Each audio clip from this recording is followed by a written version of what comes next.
Hi, I'm BECMI Berserker and welcome back to my channel and to yet another exploration of well, I was going to say classic BECMI adventure module, but this time it isn't the case. Today I will be reviewing one of the most criticised and railroady of BECMI modules. Why? Well, two reasons actually.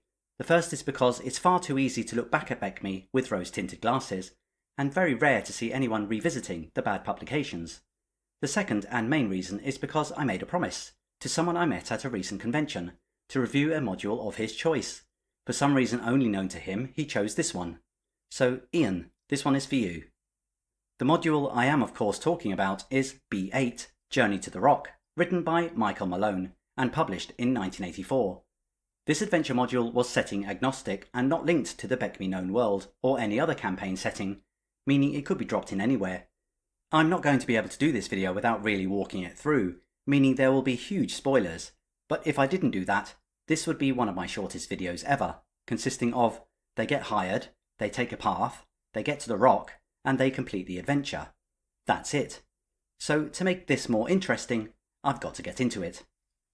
B8 was designed for character levels 1 to 3, and was marketed as a wilderness adventure for basic level Dungeons & Dragons.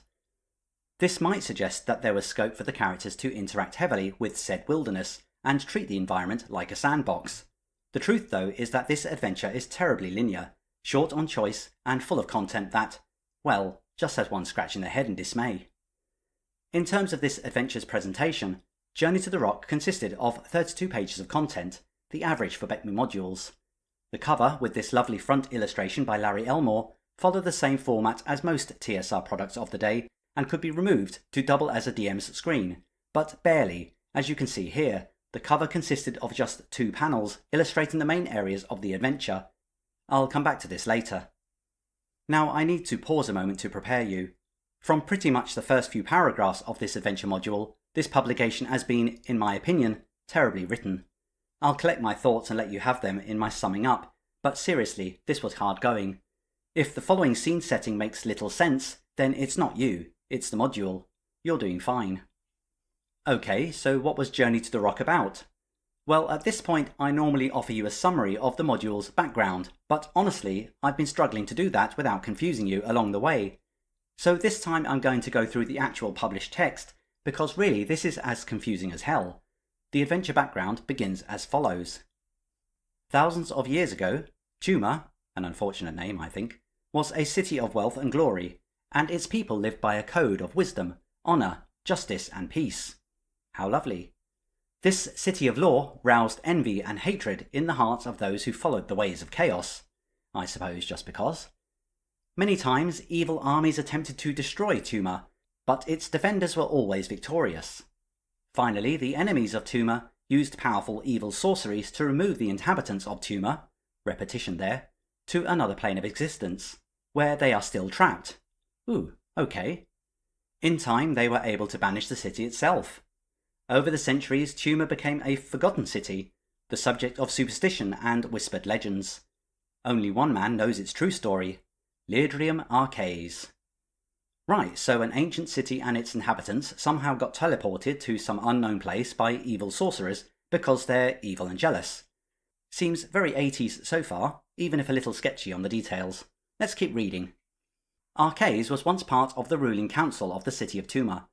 During the final defense of the city, the council decided that 2 members of the council, repetition again and an early indication of poor writing throughout, would go into hiding. Okay. So that if the city fell, the 2 hidden members could continue the fight. What? On their own? Arcaes was one of the 2. Okay. But he was not allowed to know the identity of the other, so that he could not betray his colleague if captured. So not only are we on our own, but we've been separated. The council created a magical talisman which would give the chosen ones the power they needed to fight evil. Who though? I only know of chaotic armies and evil sorcerers. Who's this enemy that has to be fought by just 2 saviors that have been split up? The talisman was in 2 parts that had to be joined up for its magic to be used. Surely this wouldn't have been necessary if you just didn't split them up. The talisman was the way the chosen ones would recognise each other, for no imposter would be able to use the magic of the amulet. It gets worse. Not only have we been separated and not given each other's identity, but we seem to now have to find each other and join the talisman together.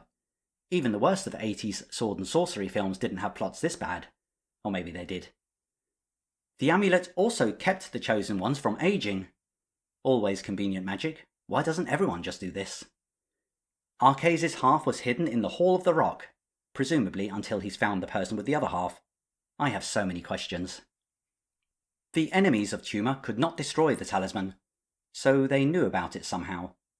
But they cast a spell that made it impossible for anyone from Tumor to recover it from its hiding place. So somehow they learn of the hiding place and lock Arcades out of it. Also, you're talking as if the talisman is back in one piece. Don't you just mean Arcades' half here? We don't know anything about the other person yet.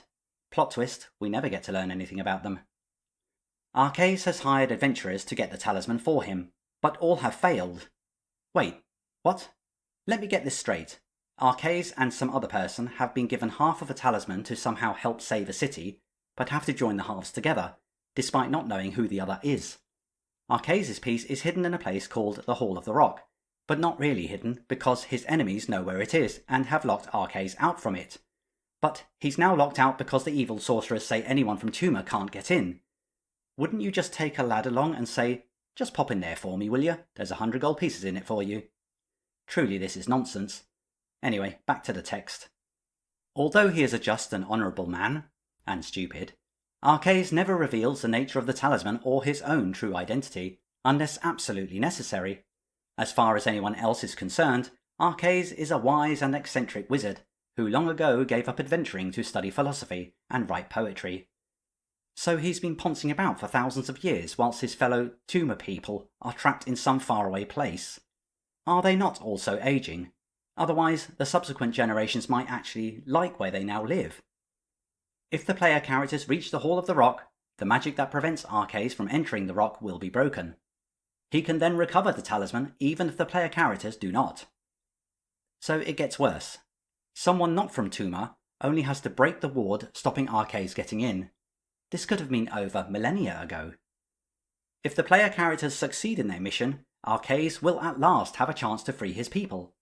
Once his part of the talisman is recovered, Arcades will know how to find his hidden colleague, and Arcades and his colleague will work together to save the people of Tumor. Wait, what? So he doesn't know who this colleague is, but will do when he has the other half. So the identity was hidden from him, but he would know it with half the talisman. Did he not have his half before it was hid? Was it even he that hid it? He was a member of the council, right? If not, why was it hidden from him when it was also given to him? My brain hurts. Also, what about the other guy? Do they not know of Arcades' identity if they have the other half? Or was that hidden in some rock place also? This is not making any sense at all. But that is all we get, and so we have to somehow make do. There's half a talisman in some place called the Hall of the Rock that will allow an ancient bloke called Arcades to rescue an ancient city called Tumor. So let's stop asking stupid questions to try and make sense of the plot and start to ask how the player characters get involved. To do this, it'll help to get the inside cover map on the screen. So we're told that the characters begin their adventure in a small village a couple of miles off the map and south of the Forest of Calm. Where is the Forest of Calm? Well, it's difficult to know unless you have perfectly adjusted vision, because someone in the design team thought it would be a great idea to put green text over a green background. So just in case you can't see it, the Forest of Calm is here, which means the party begin the adventure about here. The introduction is extremely basic, and has a merchant called Hakim approach the party and hand over a letter from another man called Genlar Temlin, who, as you can learn from pausing what I've put on the screen, represents Leardream Arcades, who is seeking adventurers to journey to the rock and retrieve a secret, plus much treasure. Hakim also hands them a map, this one in fact, which is much more friendly on the eyes than what the DM has to deal with, and contains the same information apart from location numbers. So as the letter stated, the party could make their way to Leardream Arcades' manor, highlighted here, so that Genlar Temlin can give them more details of the quest, which involves journeying to this rock over here to retrieve a secret. We're told that the party reach the manor without encountering any issue and meet with Genlar, who basically repeats what was in the letter, whilst offering some cash and war horses as incentive. So at this point there is no mention of an actual talisman, or half a talisman when it comes to the players, just a secret. I don't know about you, but if I was tasking a bunch of adventurers with a job, it would be prudent to tell them what they're looking for, instead of saying something like, "Ah, but it's a secret." Genlar also offers the party some kind of cryptic verse, which is supposed to help them in their task, which goes as follows. Golden dreams can quickly turn to nightmares filled with flames that burn. Dark clouds may not bring you light, but watch for silver linings bright. Strength is not as strength might look. Remember falsely covered books. Simple treasures won't grow old, and all that glitters is not gold. Legends also say that the secret is in two parts, visible and invisible. Good luck to you all. Which is basically an overcomplicated way of saying, things are not always as they seem, or don't judge a book by its cover, or some such. In my opinion, this seems to be an unsubtle attempt to insert some mystery and intrigue into a plot that is currently devoid of any, except for, of course, the holes in the plot line. So the cryptic messaging actually falls a little flat, especially since up to this point there has been no attempt to get the characters invested in the plot. They've just been railroaded towards the meeting with Genlar and set upon the journey. And that's basically it. There is no actual meeting with Arcades, we're just told he's busy conducting magical experiments. And just a slight side note here, Genlar is actually a 7th level fighter, and presumably not from Tuma, so he could conceivably ride out to the rock and deal with all of this himself, highlighting yet another hole in the plot of this module. Oh well, let's get that garish DM map back on the screen, and carry on to see if things get better. I'll highlight the rock also, so we know where we're heading. Right, so we're into the journey to the rock proper. This journey is presented as a choice of 3 trails, as we can see on the map. The Northern Trail, the Western Trail, and the Southern Trail. Each of these trails is extremely linear, and they do not interact or cross in any way. This means that once the characters set upon a given trail, that's it, unless they want to turn back and try the other trails for some reason. In addition, all trails lead to the rock, and there's no apparent way to get lost, unless the DM wants to insert that level of jeopardy. But there seems little point, given the limitations of the locale. We're informed that the scale is half a mile per square, which means that, going by the Western Trail, the journey is about 25 miles in length. However, there's one more thing about this map I want to point out before we look at each trail, and that's the omission of encounter numbers. A couple are already very difficult to see, such as these. They're there, I promise you, but W3, W4 and W7 are missing entirely. You can work out where they might be from the text, but that's not the point, and if you've been following me for a while, you will know how much I hate poorly labelled maps. Okay, so referring back to the content of the module for a moment, we are now here, and about to start the meat of the adventure. Each trail has its own chapter before we arrive at the rock, so in a moment we'll look at them individually, starting with the Western Trail. But I first want to mention that each of these trail chapters is headed by a full page detailing optional encounters, to fill out each chapter a bit. Reading through these, I actually think there are better ideas here than the fixed encounters I'll cover, and it's quite frustrating that these weren't developed further to provide what might have been a much more intriguing module. You'll see why I think this as I demonstrate how little there is otherwise to each trail. That said, the fact they are here is a positive, and I would encourage any DM wanting to run this module to consider them. I'll touch on this a bit more in my wrap-up. For now, let's start our journey to the rock by taking the Western Trail.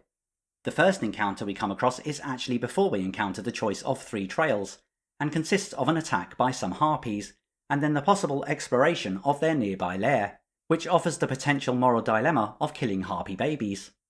Further along the trail, the party encounter a group of 10 of a new type of creature called chameleon men, who are 7-foot tall, multicoloured, gangly humanoids that can vanish and reappear 120 feet from their original position each round. These strange creatures state that no one can pass without the leave of their lord, and challenge the party to surrender their weapons and be taken to a place for judgment. The party can just attack these creatures, but they are 2 hit dice, so winning that fight might be a tough task. If the party surrender, they are taken to the chameleon men's leader, who says they can either pay a fine, which is up to 180 gold pieces, or duel one of the chameleon men in single combat, which results in unconsciousness rather than death. Whether the combat is won or lost, the chameleon men return the party to the trail afterwards. Is it just me, or is this encounter pointless? Okay, it introduces a new monster to the game, But where is the risk? What's the point of capturing a bunch of adventurers to only free them again for taking part in a single bout of single combat that won't result in death? They don't even seem interested in robbing them. And what's the deal with calling these chameleon men anyway? The vanish ability they have is not linked to camouflage despite their multicoloured skin. It has nothing to do with hiding. The so-called vanish ability is a short-range teleport, so nothing to do with chameleons at all. Perhaps it might have been better to refer to these as blink men or something, like the infamous blink dogs we all know and love. I recognise the intent in calling them chameleon men, but it's as if the meaning of chameleon was lost in translation. The only thing going for this encounter is some nice descriptive text which alludes to the chameleon men's way of life, but the potential for depth here is lost in a meaningless interaction. Oh well. So the party are back on the Western Trail, and after a few miles encounter a bridge spanning a river, with an archway at its entrance with strange runes written upon it.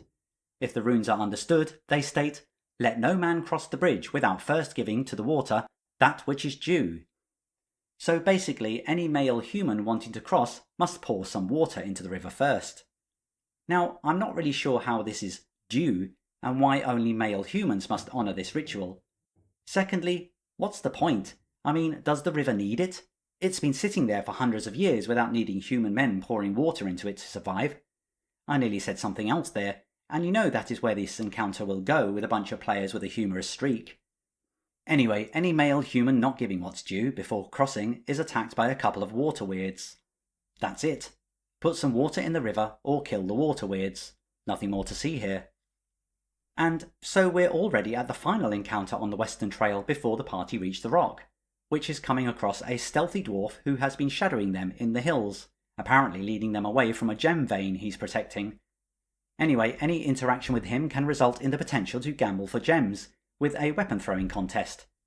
So you meet strangers on the road and show them your pocket full of gems. Seems legit. And that's it. The dwarf, whose name is Dunak, knows nothing about the rock if asked and leaves the party when appropriate. Another encounter that is devoid of any real depth. And with that the party reached the rock. Gosh, that was easy. Before we look at the rock further though, we still need to look at the northern and southern trails. The northern trail begins in much the same way as the western one, with an attack by a group of ogres, and the potential to locate their lair and this time consider exterminating who is left in it. Okay, so a lot of D&D encounters are like this, but two on the trot. Remember, the first encounter on the western trail with the harpies was met before the choice of trails, so this will feel very repetitive. Once the ogres have been dealt with, the characters are faced with heading towards the ancient city of Tuma. Now, what's interesting about this is that, in the adventure background, we were told that Tuma itself was banished from this plane of existence. So why is it here now? Well, this is explained away as a weakening of enemy magic that sometimes causes Tuma to reappear, but without its banished inhabitants. It just so happens this is happening now. Tuma is deserted, but the characters will note that the roads and buildings are mostly made out of metal because, and I quote, magic was common. We are told that the details of Tuma are deliberately left vague for us to build upon, but I think this is a cop-out. There's far too much text here detailing an illusory encounter, which I'll touch on in a moment, that could have been sacrificed for a longer location description, and a map that is otherwise conspicuously absent, which is a shame. What information we are given is that the party are attacked by winged living statues, demanding they speak the secret of the rock, or be prevented from passing through the deserted city. This is strange, because as far as I can tell, there is no way the party will know what the secret is before getting to the rock. Remember, Genlar never told them about any talisman, just that Arcades wanted the secret. So to set up an encounter demanding an answer that the characters cannot know is not good design. The outcome will of course be that the winged statues attack, and if they are defeated, the party may proceed through the city. So in effect, this was always going to be a battle to continue along the trail. Assuming the party are victorious, the journey through Tuma is, in my opinion, quite interesting, and leads into ideas for incorporating madness and sanity into the game, even if not explicitly stated. Characters get a sense of being watched or perceiving things that just moved beyond their vision, with those of lowest wisdom scores being most vulnerable. After being exposed to this for some time, a failed saving throw has the affected party members perceive a ghostly horde forming on the road ahead of them. Those affected are given a couple more saving throws to avoid the worst of the illusion, which has the horde charge them and attack. This results in non-affected characters watching affected characters attacking space, presumably bemused by what's going on. With the horde being quite a number of ghosts, it's likely the affected characters will be, quote, killed, but these may be revived after 1d4 turns. There's also a weird bit of resolution to this encounter which goes something like, if a character flees and you go after them to help, then you will all see the horde because you are giving in to the fear and will now be unable to cross the city and will have to go round, incurring encounters with wandering monsters. This feels a bit ham-fisted and unnecessary to me, and to be honest, I'd ignore it.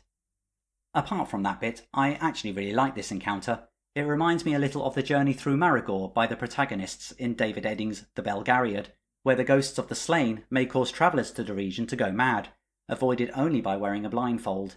Indeed, the similarity is strengthened by the text telling us that this is possible in the case of Tuma's ghostly horde, so I'm almost certain of the Belgariad's influence on this encounter. However, that's as far as it goes. There are no lingering effects of encountering the horde, and I think this was a missed opportunity. Perhaps a -2 penalty to all actions for 24 hours might have caused the fear of the place to resonate much more. But as written, the party can just carry on as if nothing happened. I think that's a shame, when the encounter had so much promise. So that was Tuma. As the party travel further along the trail, they come across an abandoned hut. Investigating this place, they discover it is an abandoned hut, with lots of mundane things that an abandoned hut might have. I've read this over and cannot for the life of me think why this encounter is here. There is no link to anything else in the module, it's just an abandoned hut. Perhaps if you go rummaging around, you might find a spoon. And that's the Northern Trail. Some ogres, some stuff at Tuma, and an empty hut. Well, let's move on to the Southern Trail. There's a bit more here, but not in terms of substance. The first encounter involves running into some kind of hermit, who has obviously been in the barren landscape of the southern region for too long, and rants and prophesies incoherently about the coming of a Leviathan and to beware. He has seen a sea creature across the land, and knows the inner truth of things. Although the party can dismiss this hermit as a bit mad, and he is actually foreshadowing the next encounter before he disappears into the forest, or one of the party ends his miserable existence. To be honest, if I was a player, I think I'd do that, but maybe my chaotic is showing. As the party head further along the trail, they come across yet another bizarre encounter. This time it's a bunch of gnomes dragging a longship across the barrens, which is effectively a desert. The longship is what the hermit thought of as the Leviathan that cometh. Why are the gnomes doing this? Good question, and when you pose this to the leader of the gnomes, he says he built this ship and is looking for an ocean these past few months and wants to know if you've seen one. Apart from the potential to sell your horses to the gnome, there is nothing to see here apart from a bizarre interaction with, obviously, an insane bunch of gnomes whose grasp on reality has slipped. Nothing here moves the story along at all, and it just feels like an encounter for the purposes of being mysterious and odd, when all it does is come off as terribly thought out. Whatever happens between the party and the gnomes, the encounter ends with them waving goodbye and continuing to look for the ocean, whilst I'm pretty sure the party scratch their heads. Moving on up the trail, and the party is ambushed by a group of sand spiders, which is a new monster in this module. This is just a straight up fight, as the spiders erupt from the surface to attack with surprise. What's interesting is that, even though we're told these spiders hunt in this specific way, they do not appear to gain any bonus to surprising opponents, which I think was a bit of a miss, because otherwise they're just straight up spiders who don't even spin webs. Assuming the party defeat the spiders, they next encounter the Southern Bridge, which is an exact replica of the Western Bridge encounter, but without the water weirds. So there's no event if a human male happens to not pay his due in the water, pardon the expression. Further up the trail, the party encounter rockmen, another new monster that is cone-like and has skin like granite. These do have a bonus to surprise, and they demand an extortionate toll from the party to progress. This is likely to become another fight, but what's interesting is that any defeated rockman crumbles upon death, leaving behind a ruby valued between 10 to 100 gold pieces.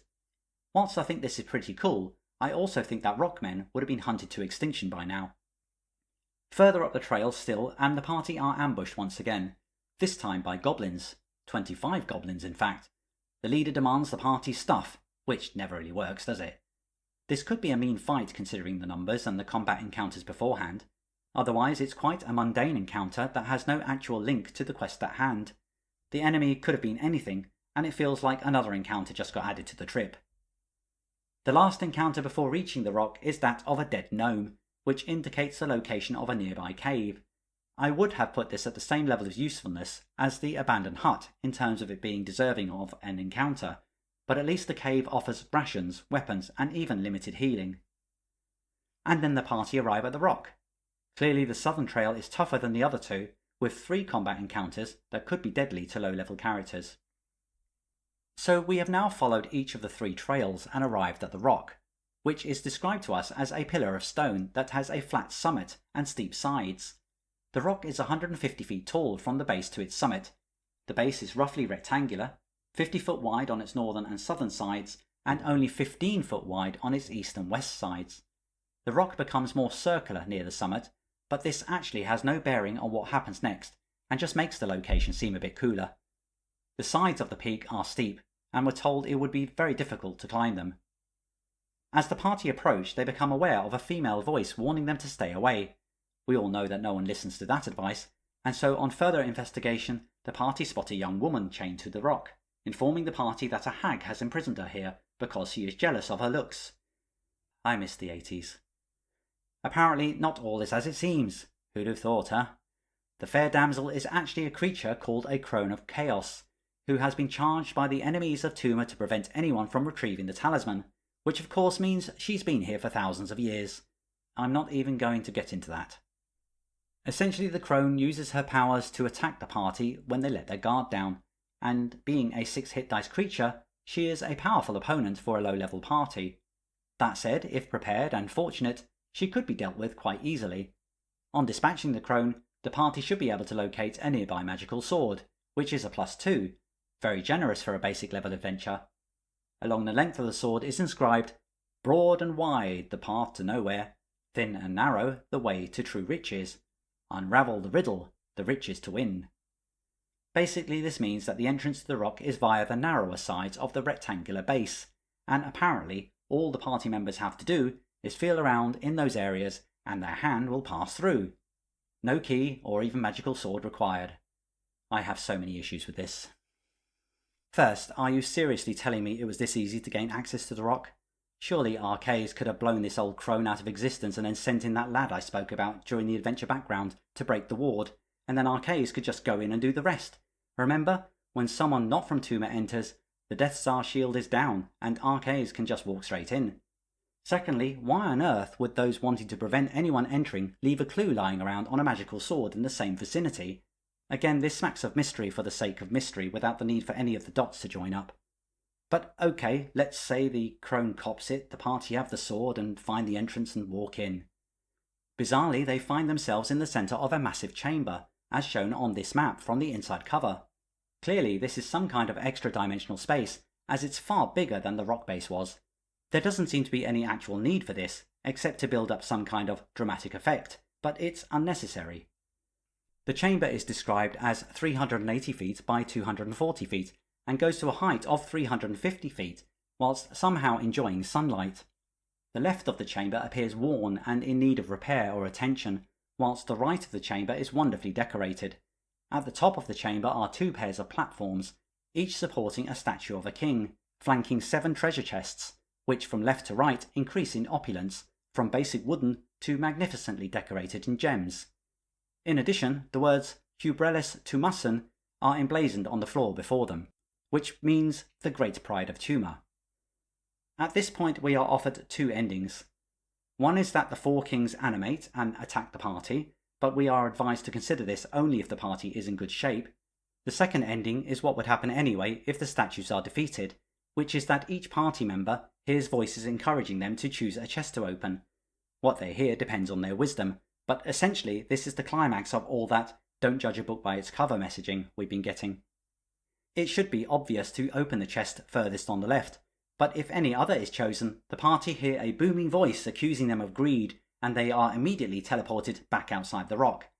However, the weird thing is that now Arcaes can enter himself, because someone not from Tuma already did.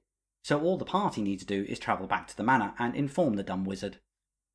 Most players are going to go for the most basic chest though, and within it is found quite a bit of treasure, and also Arcees' talisman, which is now referred to as just the talisman rather than his half of the talisman, so there's a suspicion that the initial plotline got overlooked here, for what it's worth. When the players choose the correct chest, the booming voice reels off some nonsense rhetoric, which I'll not repeat here, but I will say that all this booming voice stuff is reminiscent of early computer games that used to declare, "Well done, you have won!" So maybe that influenced this somehow, otherwise there's no requirement for it. On obtaining the talisman, the party may use a newly opened portal to return outside, and we are told that Liadrium Arcees will find the characters and return them to the manor. Once there, however, they only interact with Genlar Temlin, who retrieves the talisman and informs the party that Arcees is too busy to talk with them. A very unsatisfying outcome, in my opinion, and quite disjointed, because Arcees has just returned us to the manor. Well, that's the end of the adventure anyway. The secret of the rock was basically the talisman, and that not all things are as they appear. Great. So what do I think? Well, do you really have to ask? This has to be one of the weakest publications by TSR. The plot line is loose and inconsistent, the writing is poor, many encounters are nonsensical, the maps are coloured terribly, and the whole thing feels incredibly unprofessional. The only thing going for it are these wonderful illustrations by Doug Watson. In my opinion, I think the entire product was let down by the editing and leadership process. This should never have got to production, and should have been sent back to the writer, in this case Michael Malone, to strengthen. In Michael's defence, I think the editing process failed him. I can only think that the product got caught up in the turmoil of changes in leadership TSR was going through in 1984. If you want more information about that, then I really recommend this podcast, When We Were Wizards, by Adam Turner and Paul Stormberg. I'll put a link in the description below, but something was going on to cause this module to miss out on some much needed due diligence. That said, if I can add something positive to the mix, it has to be the optional encounter suggestions at the beginning of each trail chapter. There are some really good ideas here, such as the goblin hunting trap that the party can get stuck in, or an old fighter who's been weakened in a battle with a vampire and now just wanders the land offering rumours of its comings and goings. And then there's the fugitive bugbears trying to steal stuff from the party's camp. Already these seem more exciting than the core encounters, which just begs the question around what might have been with this module. If there's one more positive thing I can scrape out of this, it's that the adventure is mercifully short. So if you're looking for some quick and easy BECMI that requires suspension of belief and common sense, this is your module. I hope you enjoy it. And so to Ian, who asked me to review this one. I hope you enjoyed the video and didn't mind too much that I pulled it to shreds. Maybe we can discuss it at the next convention. Maybe you can even run it.